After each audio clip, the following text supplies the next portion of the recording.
ये रहने वाला जौनपुर का है। श्यामराज ये जनपद चंदौली का है। और लालगंज में ही जो इसका एक और साथी है शाहिद अली, शोभनपार थाना लालगंज का है। तो इन लोगों को हम लोगों ने पकड़ा है और ये बड़े ही सिस्टमेटिक ढंग से गैंग बनाए काम करते थे। और यहाँ से लेके उड़ीसा तक इनके जो है तार जुड़े हुए हैं। उसको पूरी तरह से हम लोग डेवलप कर रहे हैं कि और इनके इससे ये माल लेते थे और किस तरीके से आगे ये माल को पाते थे। हाँ नहीं, अभी हम लोग जो हमारी कार्रवाई है ये हम लोग दो हिस्सों में बांटे हैं।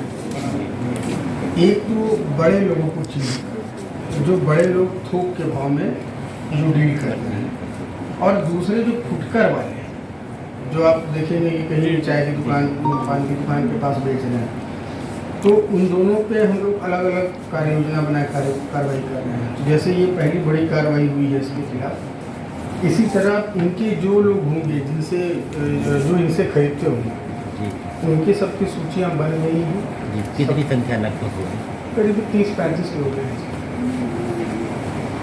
और जो बड़े एनडीपीएस के कारोबारी हैं जो कर रहे हैं इस तरह का, उनकी भी हम लोगों ने एक सूची बनाई है। उन सभी पे आप देखेंगे आने वाले दिनों में बड़ी सिस्टमेटिक ढंग से कार्रवाई होगी।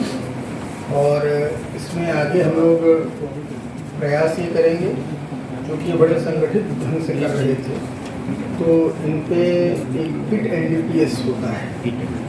फिट एनडीपीएस मतलब जहाँ आप बड़े पैमाने पर उसका यूज़, परिवहन और उसका पूरा बिजनेस कर रहे हैं, तो ये एक रासुका जैसी कार्रवाई होती है। और इसके अलावा भी आगे जो गैंगस्टर एक्ट के तहत कार्रवाई होगी, इनकी अवैध संपत्तियाँ जो कि क्योंकि उसके अलावा कोई आय का स्रोत इनके पास है, तो जो भी संपत्तियाँ लोगों ने अर्जित की हैं वो इसी के माध्यम से अर्जित की हैं। तो उसको भी आइडेंटिफाई करके उसके सभी को हम लोग खुद कराएंगे। प्रॉपर्टी सीज होगी सर? हाँ, पूरी जो है चेन इनकी और जनपदों में कहाँ कहाँ से जुड़े हैं उन सबों को हम लोग डेवलप करेंगे। अच्छा, किसका सर ट्रक और कार किसकी है सर? है ये ट्रक और कार तो ये जो एक अभियुक्त है इसमें सूरज चौधरी उसी की है, और ट्रक जो है वो दूसरा उसका मालिक दूसरे जनपद का है, मतलब चंदौली का है। तो उसका ड्राइवर है। अच्छा, जो चिन्हित किए हैं सर 30 लोगों का, ये बस्तीय जनपद के हैं कि बाहर के हैं? अब उसमें देखिए कई लोग हैं, बस्ती के भी हैं, कुछ ऐसे भी लोग हैं जिनके अलग अलग भी जुड़े हुए हैं। तो अभी फिलहाल तो शुरुआत हम लोग जनपद से ही कर रहे हैं। एक अभियान के तहत हम लोग इसमें कार्रवाई करेंगे, क्योंकि जो होमवर्क होना था वो होमवर्क हम लोग